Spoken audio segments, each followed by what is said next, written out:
Hi there.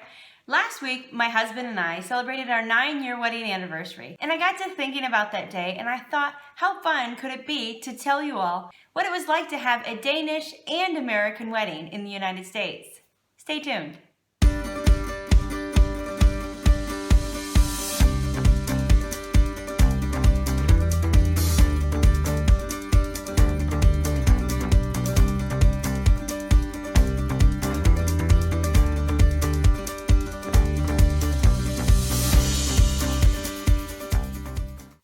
Again, if you're new to my channel, my name is Kelly and I'm an American living in Denmark. And today I'm going to tell you about my Danish-American wedding. So you have people from two cultures who are getting married. You tend to have things from each culture in your wedding. So I'm going to break it down to you how that was. And because we got married in the US, things tended to be more American than they were Danish because that was just normal. The majority of our guests were American, and for us to have a completely different type of wedding and go full-fledged Danish really would have confused a lot of people. I know that we actually sent out little cards to explain what we were going to be doing at the wedding reception, for example, so people had an idea of what was going on. We only had a handful of Danish people, but yet it wasn't a big wedding at all. So let's get started. First off, we're going to talk about planning the wedding and the things that happened beforehand. Well, in the United States, we were engaged for a year and a half, and we had a long engagement for a reason, and that was because we wanted to make sure we gave the people in Denmark plenty of notice so that way they could make plans to be able to come to our wedding. So we sent out save the date cards. And a save the date card is just a card in the mail, and ours was more like a postcard. And what it was is that it said that we will be getting married on a certain date in a certain town. It didn't give any specific information like a wedding invitation would, because we didn't have any specific information figured out at that point. We just knew when and where as far as the town and the date. So people can write it into their calendars and say, okay, I'm planning on coming to this wedding. They didn't have to send any messages or do anything. It was just kind of a courtesy for us to let them know, heads up, this is coming in the future. Another thing is that we gave out wedding invitations. This is something that is very common in any culture. But it's interesting that in the United States, we used to, so more traditionally, have the parents of the bride be the ones to send out the wedding invitations because they were the ones who were paying for the wedding. My husband and I got married in our 30s, so we were completely independent, financially stable to pay for our own wedding. So our invitations didn't have my parents' names on it. Normally for tradition, it would say, Mr. and Mrs. So-and-so would like to invite you to the wedding of their daughter so-and-so to so-and-so. But we just sent out our own. And I know that nowadays you can go online and you could probably make your own wedding invitations. But we actually got our wedding invitations through the place where my husband got his tuxedo. And it was just kind of a package deal. Like you get so many invitations if you get so many tuxedos or something. And I thought, that sounds like a pretty good deal. And they were pretty. It was a card that opened up on both sides, and it had flowers and all that sort of thing. I actually don't think I have any of those. Isn't that kind of funny, the things that you just don't keep? But we sent out wedding invitations a couple of months before our wedding. No surprise there, nothing different. But the thing is that in the United States, when you send out a wedding invitation, you also have inside a little card. And that card is something that the guest will send back to the bride and groom. And it's a card that says whether or not they will come, and it also states what they're going to be eating. For our wedding, we had a lot of choices for food. I think we had a beef, a chicken, a fish, and a vegetarian option. And so we asked people ahead of time to tell us if they were coming, and if they were coming, then they had to tell us what they were going to eat. So that way we knew what to order from the caterer. That's something that you don't see in Denmark. In Denmark, it's you show up and you eat what everybody else eats. It's kind of a take it or leave it type of thing. But in the US, and not every wedding is exactly the same in the United States. Some people might have a picnic wedding, might be very, very informal. But we went with somewhere of the middle of the ground. It wasn't extremely formal or large or anything like that. And it wasn't super small. And so we had a caterer and people had to choose what it is that they wanted. And it was so easy for us to kind of check to see who was coming because we planned our own wedding. So everything was sent back to us. So the card that was inside the invitation also had an envelope and a stamp on it. And we already had written our address and name and everything on it. So all they had to do was fill it out and put it in the mail. Pretty easy. That's another thing in the US is that our stamps and postage and all that sort of stuff is much cheaper than it is in Denmark. In Denmark, it's really expensive. I can understand why you don't have that extra envelope. Another thing that you would find inside the invitation a lot of times is information on where the couple registered. So this is something that happens beforehand in the United States, is that the couple will pick a store and they will go into the store and they will pick out the items that they would like people to buy them. So it's kind of like making a wish list. We went into a couple of different stores.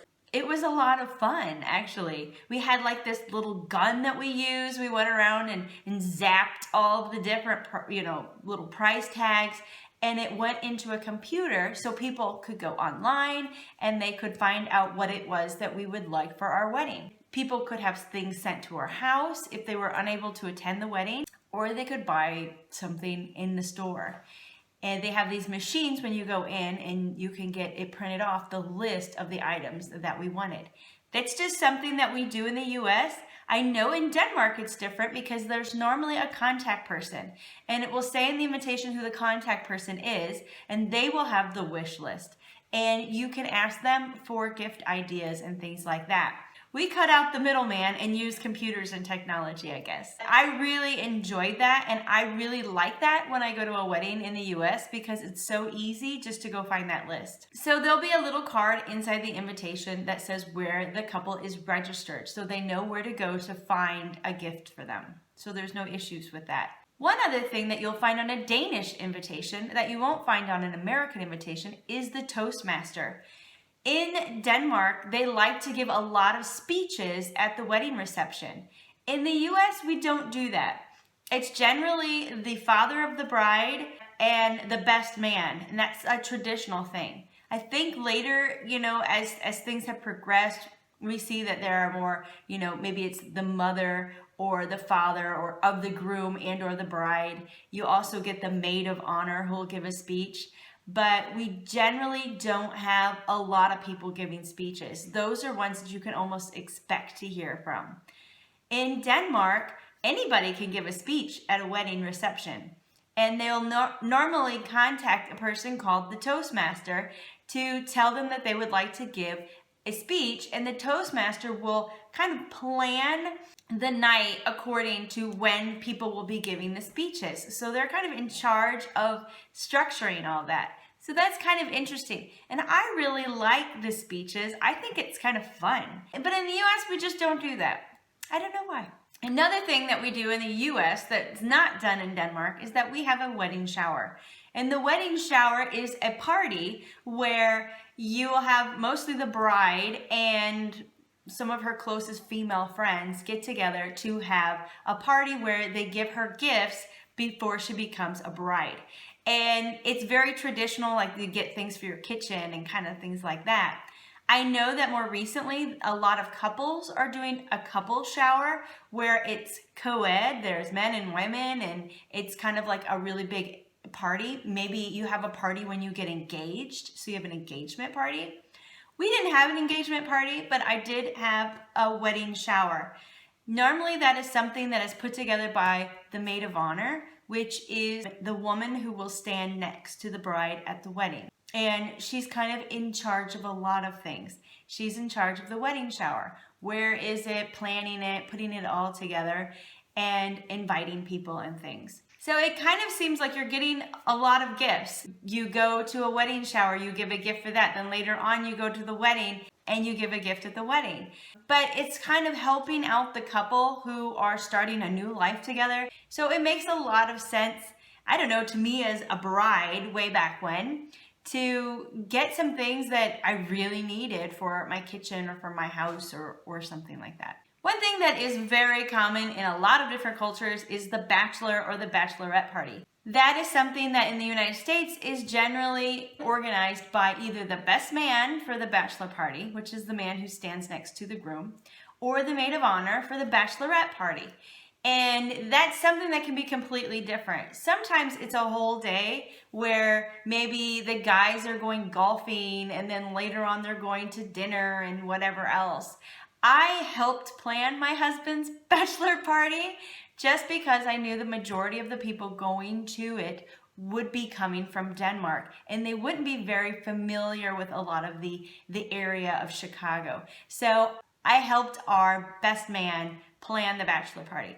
I did not go, so I really have no idea what happened, but I worked with him to get some ideas going. My husband had no say in what happened at my bachelorette party. That was something that my maid of honor planned. And it was a fun night where girls go out. We actually just stayed at my sister's house and did like wine tasting and a bunch of other things. It's really different depending on what type of person you are and what it is that you'd like to do. Mine was at night. My husband's was at night. But again, other times people will have them during the day, and that's completely normal. Sometimes people won't have them at all. Traditionally, it would be the night before the wedding, but there's just so much going on that I don't think anybody does that anymore. Another thing that we do before the wedding is that we pick out our wedding party. And again, we will have people who stand next to us. So if you've seen any American movie, you know what a traditional wedding looks like for the most part. Everybody's wedding is going to be completely different. And that's kind of a thing that in the US, you can get married pretty much anywhere, as long as you have someone who is ordained or someone who is a licensed officiant who can perform a wedding. So we even have people who can go online and become officiants to perform a wedding ceremony. I had a preacher at mine, so mine was very traditional. But with the wedding party is that you'll need to ask people to stand up for you. And normally when you have this wedding party, you do a lot of the planning within that party. So for me, I had a maid of honor and I had a bridesmaid and I had a flower girl. So those were the women who stood next to me. On my husband's side, he had a best man, a groomsman, and then we also had a ring bearer and a train bearer. And you might be thinking, what are all of those? Well, the flower girl, ring bearer, and train bearer, those are positions in a wedding for a child. My niece was my flower girl, so she put flowers in the path before I could walk down the aisle. My nephews were the ring bearer and the train bearer. The ring bearer has a pillow where he keeps the rings on them, and he's the one who brings the rings into the church or wherever you're at. The train bearer was my 4-year-old nephew, and it was so interesting because we had to make sure that he knew what he was doing, but he was so sweet. He was in charge of holding the back of my dress so it would kind of lay flat. Pretty big job for a 4-year-old. And my other nephew was 6 and my niece was 9. But we wanted it to be a very family wedding, so we had mostly family members in the wedding. And that's one thing that you'll go through and you'll all go out and pick out outfits. The men will go to the same tuxedo place and they will order their tuxedos together because they will all be the exact same thing. We went to a wedding dress shop. I tried on wedding dresses with my mom and my sister, and then I ended up getting a dress. We also looked at the dresses for the bridesmaids. And I picked out the dress that they were going to wear. They all wore the same dress, except for my 9-year-old niece. She wore a completely different dress. But that's one thing, is that you have a lot of things that you plan with your wedding party. And you also will have wedding colors. Normally when somebody gets married, say, oh, I'm getting married. And one question that is always asked is what are your colors? For me, my colors were hot pink, light pink, and champagne, which is kind of like a cream color. And you're thinking, what? What do you mean wedding colors? Well, everything went together. The flowers were those colors. The table settings were those colors. The tablecloths, the chair covers, the wedding invitations, everything that we had at the wedding was those colors. Of course, the guests came with whatever it was that they wanted to wear, but all of my bridesmaids were in pink dresses. All of the groomsmen were in black tuxes with champagne, shirt, bow tie type things. All of the men had light pink flowers. All the women had light pink flowers, and I had dark pink flowers. My dress was all white, and it even had pink flowers on the bottom. It was very, very structured with color. And that's something that we do. We had to go to a florist to make sure that we had the right flowers. We had to go to a cake maker to test different types of wedding cake and order our cake. We had to go to a caterer and taste different types of food. I think that's very similar in Denmark. You go to a caterer, you'll go to a cake decorator and things like that. These are just things that you do to prep for your wedding. One other thing that happens before the wedding is that there is a rehearsal dinner, and that there's a rehearsal at the church. So you go and you practice. You go through all the motions as if you were really getting married, kind of like a dress rehearsal without being dressed for it, just so everybody has an idea. And again, it's very helpful when you have children involved in your wedding. And then the people who are giving speeches, they know where to stand and different things like that. Once that is all done, whoever is involved in your wedding party, and the parents, you will have some sort of dinner. Maybe you go to a restaurant and you have a dinner there, and really it's the bride and groom saying thank you for being a part of this, for doing a little bit extra, and that's the dinner you have the night before your wedding. We decided to have ours in our home because we were having a lot of people come from other places.